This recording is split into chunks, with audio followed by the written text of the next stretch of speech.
perfect. Yeah. I'm trying to get Trouble for. make it a little bit more worth their while. Yeah. Okay, can we call the meeting to order with the Pledge of Allegiance, please? Pledge allegiance to the flag of the United States of America and to the republic for which it stands, one nation, under God, indivisible, liberty, and justice for all. Well, good evening. And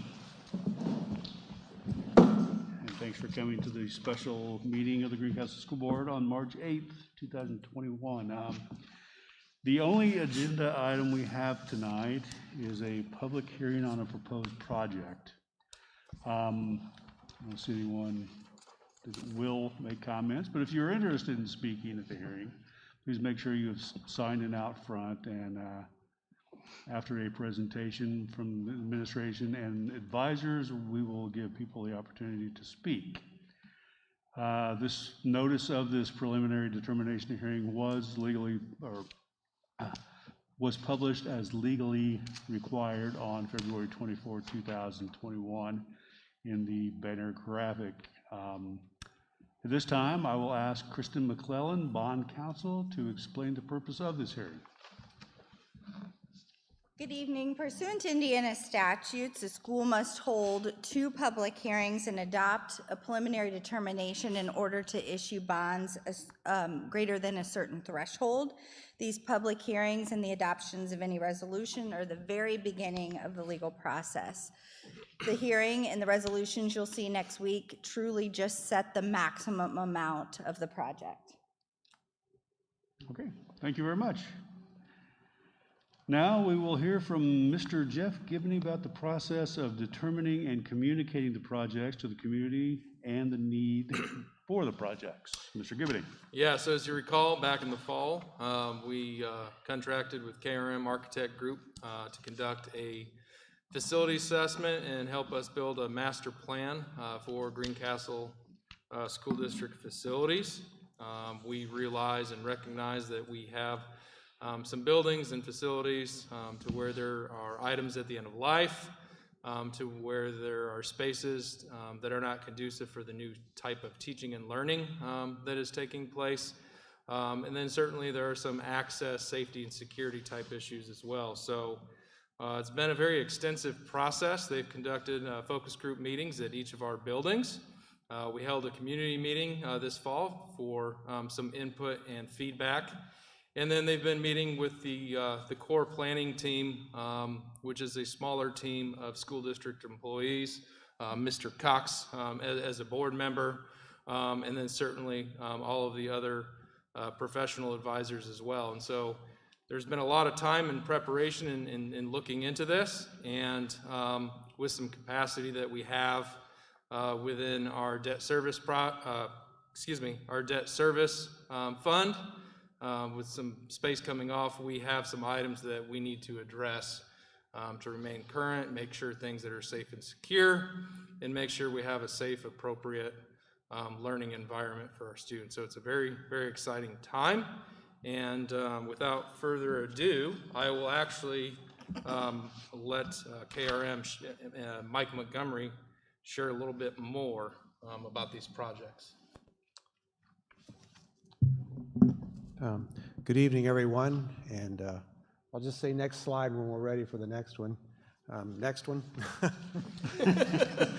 Okay.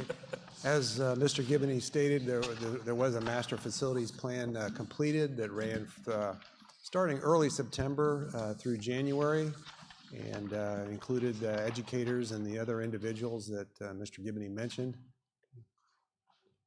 Next slide. This is an example of the campus, existing conditions. We went through each building as well as the overall campus. Next slide. At each building, and we'll quickly go through each one, but there is an identification of the greatest needs, the average needs, and maybe longer range needs. The red is the most important. And those were done very early in the process, and then through a series of evaluation of cost as well as importance, the projects were assembled into a priority group. And those are identified in the the dashed line box. And this happens to be the high school. You can see at the high school there's science classrooms, a media center, restrooms, as well as other things. Next slide.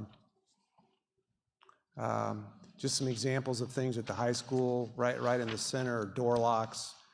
Those are typical of many of the things that were included in this project. Next slide. McAnally, primarily the lower level locker rooms. It's a magnificent facility, but the lower level just hasn't had any upgrades, or the ones they've had have need some additional modifications.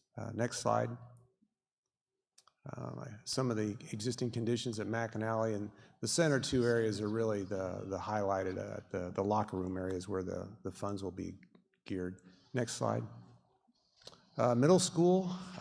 At the middle school was secure entrance, science labs, and also the media center. Next slide. Some of the existing conditions.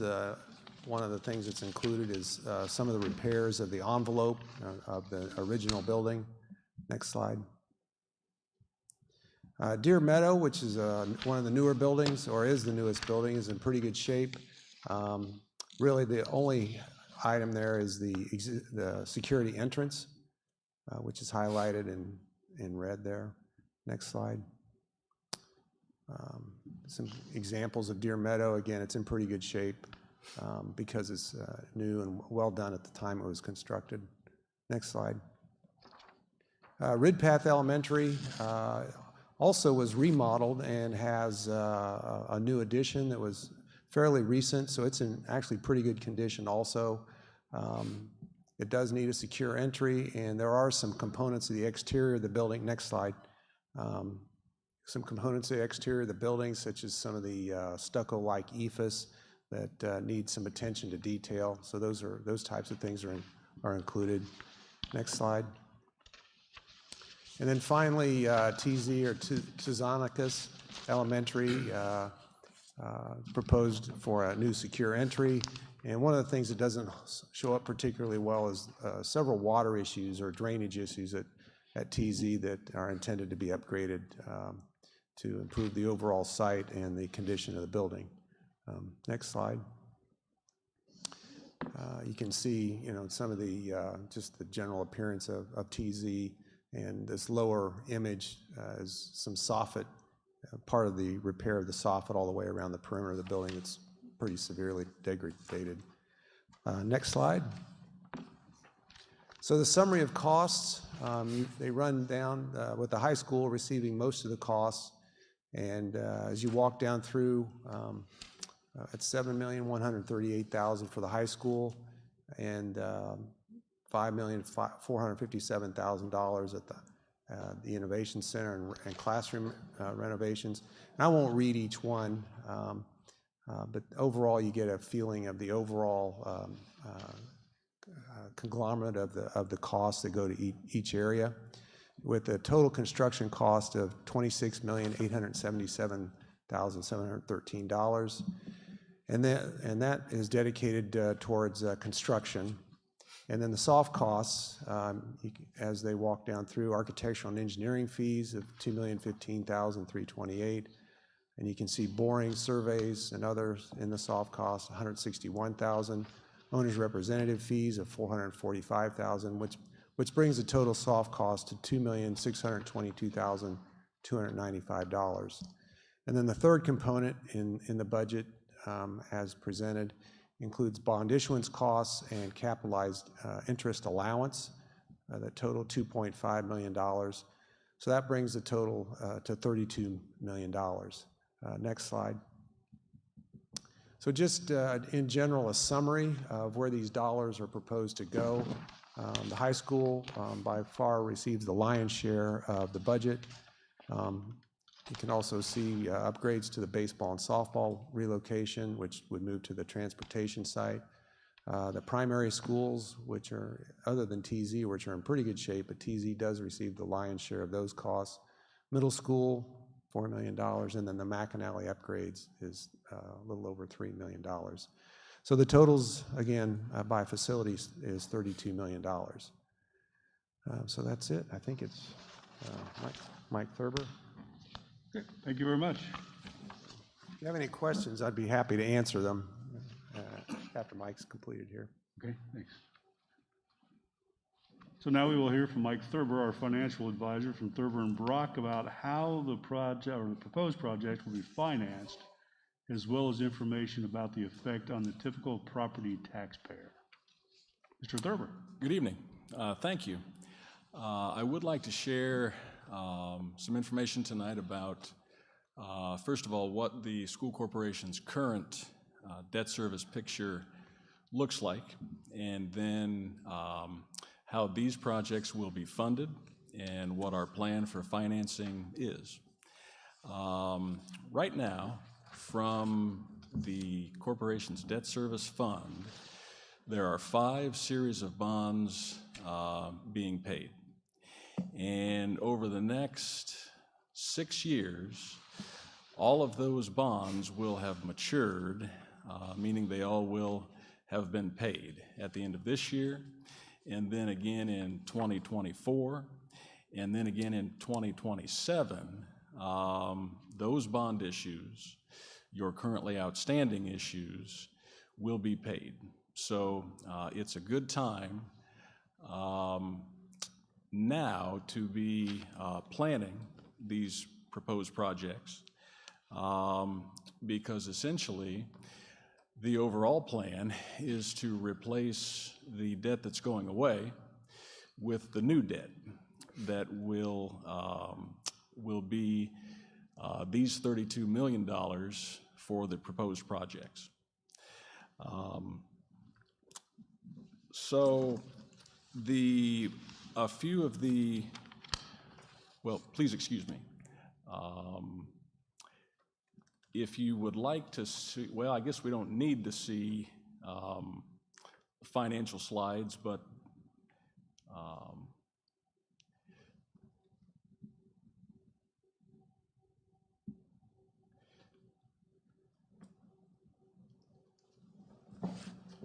oh, thank you.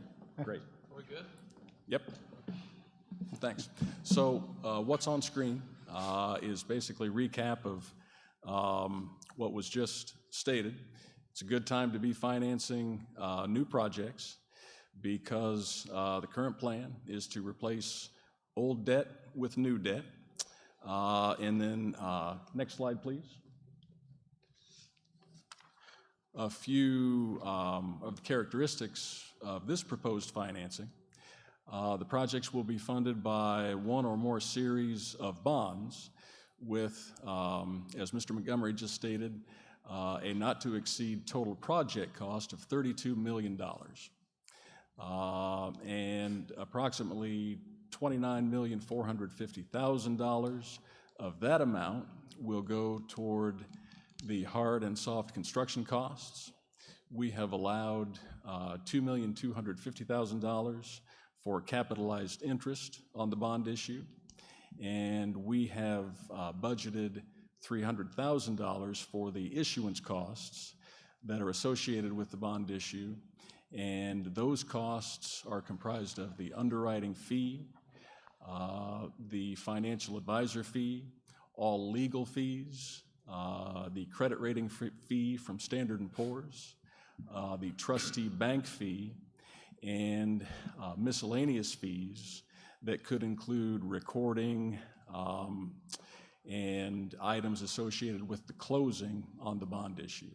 So all those amounts add up to, again, the not to exceed total project cost of $32 million.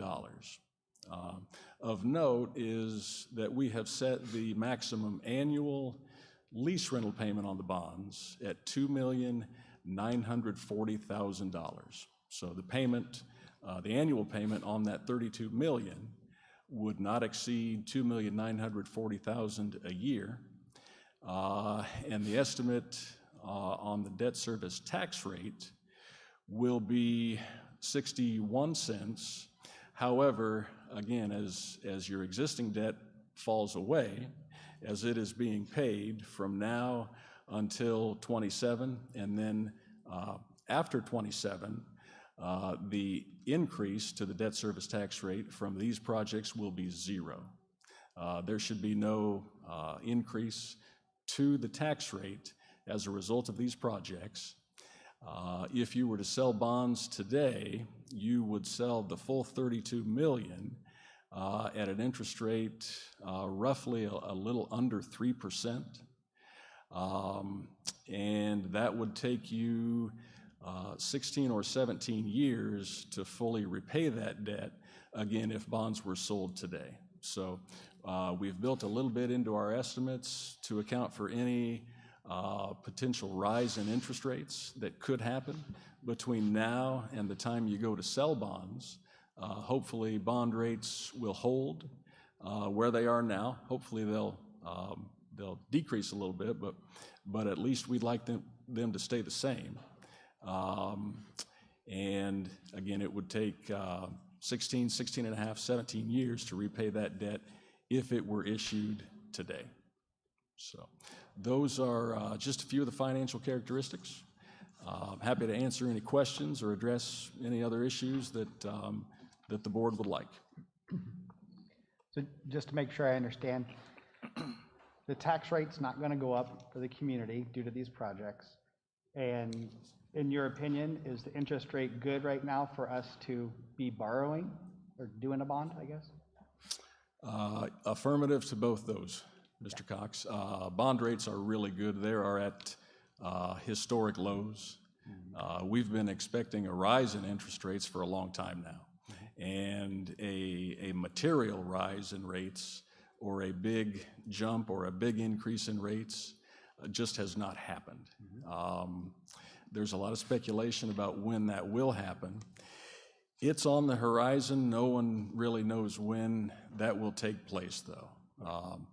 I would expect bond rates to stay about where they are in the immediate future. We will have our finger on the pulse, and after we take all of the necessary legal steps before we get to the point of selling bonds, we will position ourselves to have a bond sale, hopefully before any increase takes place. So, and the first part of your question, there will be no increase to the debt service tax rate from these projects.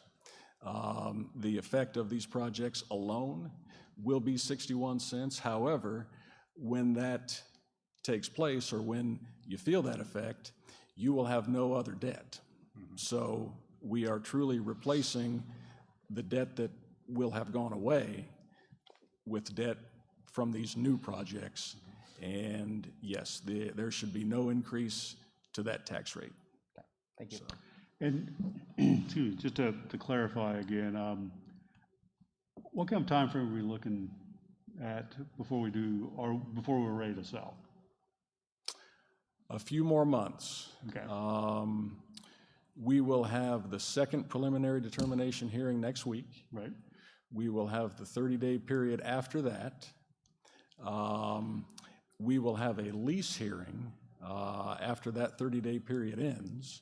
And then by summer, we should be in a position where if it makes economic sense, in other words, if we're ready to pull the trigger on the full 32 million or any part of that 32 million, we should be in position to do that by mid-year this year, mid-2021. Sounds great. Anybody else? Okay, thank you very much. Thank you. You're welcome. Okay, now we will open this hearing for public comment. If we have anyone that does want to make a comment, now is the time. Hearing none, we will close the public comment section. Just to wrap up here, please note that this is just the first step in the legal process. No board action is legally required this evening, tonight, or during this hearing. Rather, this hearing is solely to hear public comment. and the board will continue to work with administration and its professionals to look for efficiencies, to conserve tax dollars while meeting our educational needs. The board will hold a second public hearing in this boardroom or this auditorium on March 15th, 2021 at 7 p.m., and that will be in conjunction with our regularly scheduled March board meeting. Anyone else? Okay, can I get a motion to adjourn? Make a motion. Second. Okay, we have a motion and a second. All in favor? Aye. All opposed? Motion passes. Thank you all for coming.